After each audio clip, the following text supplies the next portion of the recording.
So similarly, thank you so much for inviting me, Alistair. And I've been here for several years.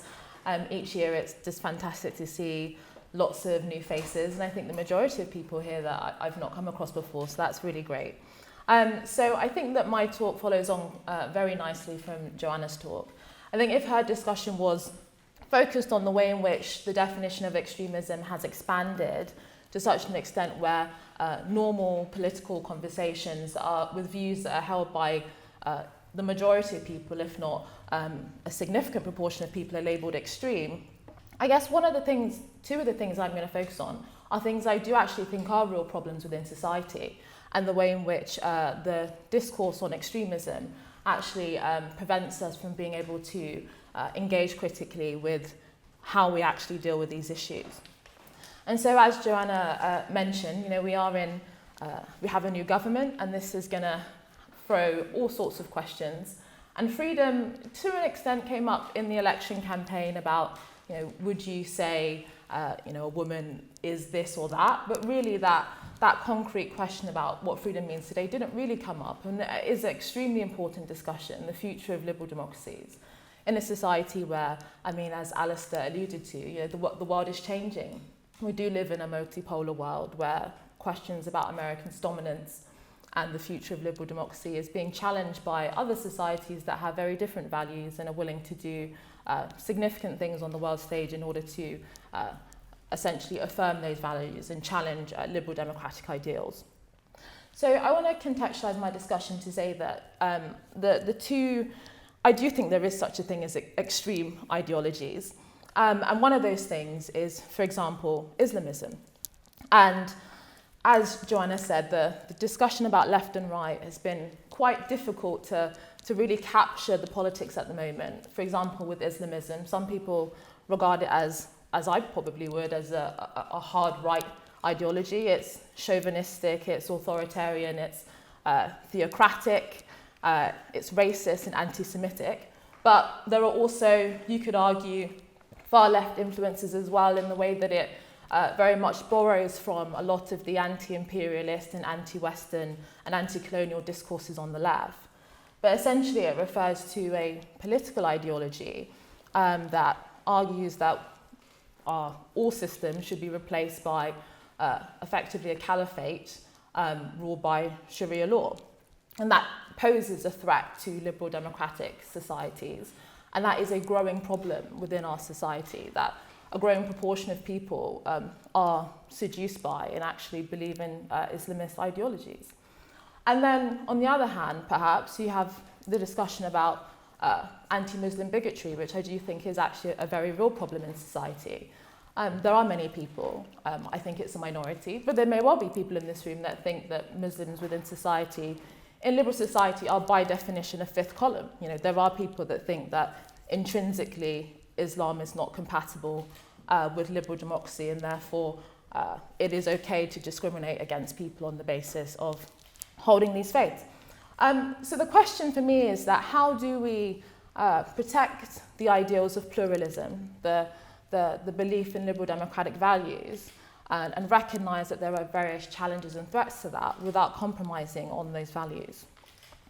And we live in very illiberal times, and as politics has been hollowed out, as Joanna mentioned, there often is two approaches to this issue. It's either put your head in the sand or censorship. And the domain of politics, where we are able to debate and discuss ideas freely, where our liberal institutions, the media, our parliament, do not sadly have forthright conversations about many of these important and crucial issues. And therefore, these two problems that we need to confront within society get undealt with. So the first approach is the question of extremism. So very recently as I think March this year, there was a new definition of extremism that the government tried to implement. And this was to update the 2011 definition of extremism that was thought to be too vague. So the 2011 definition was vocal or active opposition to fundamental British values, including democracy, the rule of law, individual liberty, and mutual respect and tolerance of different faiths and beliefs. So that was the 2011 definition that was regarded as too vague. And you can probably already see those problems. I mean, if you're perhaps an anti-theist, a polemicist anti-theist, and believe that, you know, we shouldn't be respecting religions, that we should have forthright criticism, mocking and humiliation of different beliefs, you could, under this definition, potentially be labelled an extremist. And then in March of this year, to update the definition, Michael Gove had 3 categories of what is an extremist. The one is negate or destroy the fundamental rights and freedoms of others. 2, undermine, overturn, or replace the UK system of liberal parliamentary democracy and democratic rights. Or 3, intentionally create a permissive environment in which those things are allowed, essentially. So we can, again, understand that this is a well-meaning attempt to categorize a problem that is identified within society, extremism. And this was partly in response to some of the fallout of October 7th. But we can already see again, for some of the reasons that Joanna outlined, why this is such a challenge. And there are just some obvious reasons for that. It is just one of the interesting things is, as someone that believes in freedom, it is true that you constantly have to make the case again. So the impossibility of banning ideas, and there are those historical examples of attempts to ban communist ideas during the Cold War. But most recently, my former employer, GB News, there is a real campaign called Hope Not Hate to get GB News removed off of the airwaves, where an actual Conservative MP, Caroline Noakes, supported this campaign to have them removed on the basis of being extreme. So it's very obvious already that the way in which whoever's in power can dictate what is and is not extreme to suit a particular political agenda. But as Joanna mentioned, rather than ask the question as why something like GB News existed, which actually was a response to the sense of a narrowing of public debate about a whole range of issues within society, rather than actually try and understand the kinds of discussions that people want to have about a range of different issues, then we have a situation where it is banned, or people are attempting to ban it. Then there is also this question of the restriction on religious freedom. It is quite interesting that when you actually listen to a lot of Islamists, I mean, I wouldn't take too much of what they say to heart, but one of the things that they often point to is the hypocrisy of the West. You know, they talk about the fact that, you know, they don't really live up to their values, whether that's internationally, but at home. And therefore, I find it quite interesting that we're very comfortable to give space to these arguments that actually we're not really upholding our own values, that actually when it comes to ideas that we don't like, we are quite happy to shut them down. How can you create a situation where, if minorities or various groups are feeling alienated, how do you create a situation where people genuinely believe those things? I think that one of the ways you do that is by actually living up to the things that you argue for. And so, how do you then defend freedom? One of the problems that we have is that when you want to, the discussion is about banning things, but the problem is we can't even discuss the very thing that people want to ban in the first place. So, as I said, this was in response to the Islamism discussion.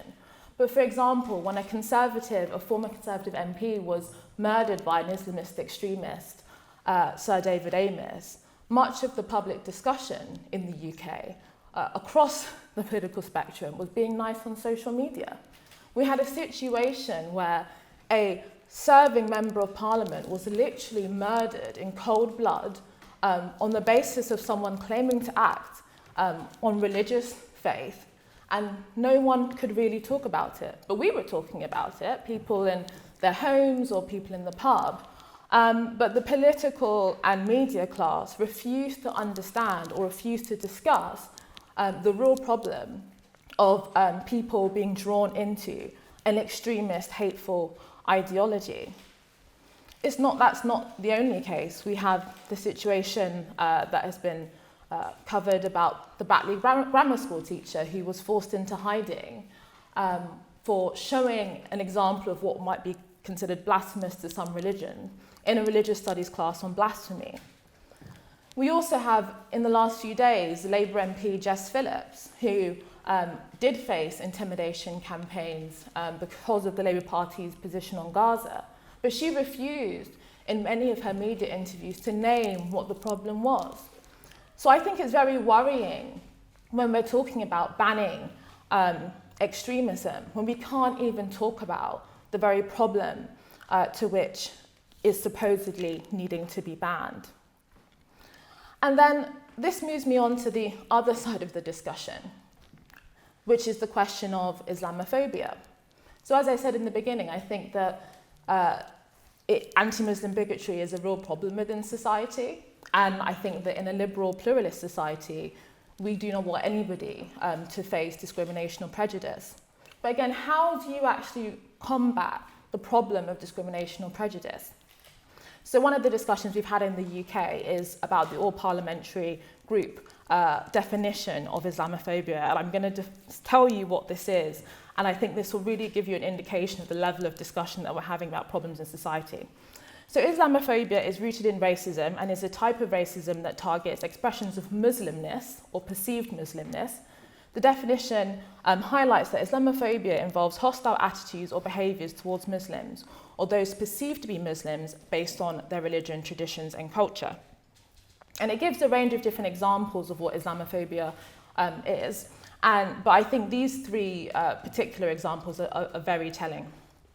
So accusing Muslims as a group or Muslim majority states of inventing or exaggerating Islamophobia, ethnic cleansing or genocide perpetuated against Muslims. So we know as a society that, for example, the Iranian regime frequently accuses the West treatment of it as Islamophobic. So according to this definition, critiquing the Iranian regime's use of Islamophobia as a term is in itself Islamophobic. Another example is accusing Muslim citizens of being more loyal to the Ummah, the transnational Muslim community, or their countries of origin, or to the alleged priorities of Muslims worldwide than to the interests of their own nations. Again, so I think no one should accuse all Muslims of this, but if you listen to many of the the independent candidates that were standing on the Gaza issue, they actively did talk about this. They would say that, we're fighting for us, we, and they weren't talking about the human community, they were talking about fellow Muslims across the world. So to question that, or they would be classed as Islamophobic, presumably, for saying that. Another example is denying Muslim populations the right to self-determination. That would be classed as Islamophobic. So if you don't believe that, for example, in an independent Kurdistan, that supposedly would make you Islamophobic under this definition. So we can see already that the way in which these definitions have come to be used are actually not getting us closer to really addressing the problem.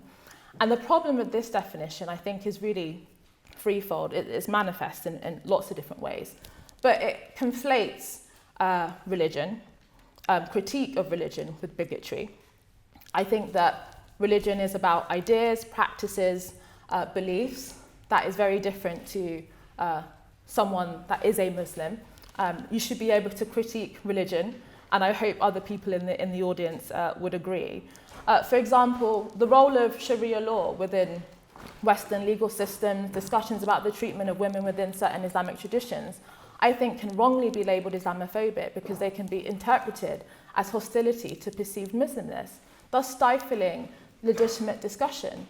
And if Islam is part of Western society and will be for the foreseeable future, by shutting down discussions about belief systems that are held by millions of people in society, then we are essentially saying that Muslims are perpetually otherized because we can't actually discuss something that is part of British society. And this is not just something that is affecting non-Muslims. This is a problem that I'm coming up time and time again by Muslims themselves that feel that this move within society to restrict discussion around Islam is preventing Muslims from being able to have debates within their own community. There was a recent case just a few months ago of St. Stephen's Primary School in East London, where the chair of trustees in a primary school is a Muslim man, and with the head teacher, they sought to ban hijabs for under 8s. So they felt that for children 4, 5, 6 years old, having modesty taboos placed on them is not something that they supported. And actually, they were accused of being Islamophobic, which is, I said, led by a Muslim, and that they reversed that policy.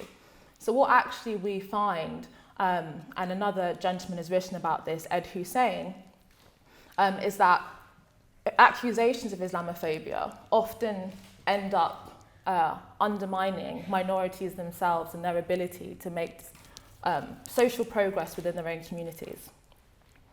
So just as Joanna closed with, I think the key problem here is that it misunderstands the root cause of these issues. There are some that are just prejudice, but I think that a lot of discussions about anxiety to do with Islam may well be rooted in concerns about multiculturalism, immigration, jihadism, and we need to be able to have that debate as a society if we are to actually live in a multi-ethnic, multi-religious society, which is the inevitable at the moment because it's already here. I had a recent conversation with a very socially conservative, observant Muslim, which I found really fascinating recently. He was a free speech absolutist because he believed that only in that scenario can he practice his religion truly freely. And because if you live in a society that restricts free speech, then you are restricting the way in which you can be a Muslim within society. And I think that's the kind of discussion that we need to have that protects religious freedom, protects the different ways people can be a Muslim within society, but also protects the very base of our society. And I don't think that it is incompatible. So I think the way that we solve these problems is to continue to argue for freedom of speech, to reject the rigid definition to which debate is increasingly being organised, and to be confident in challenging extremism using the political landscape. Thank you.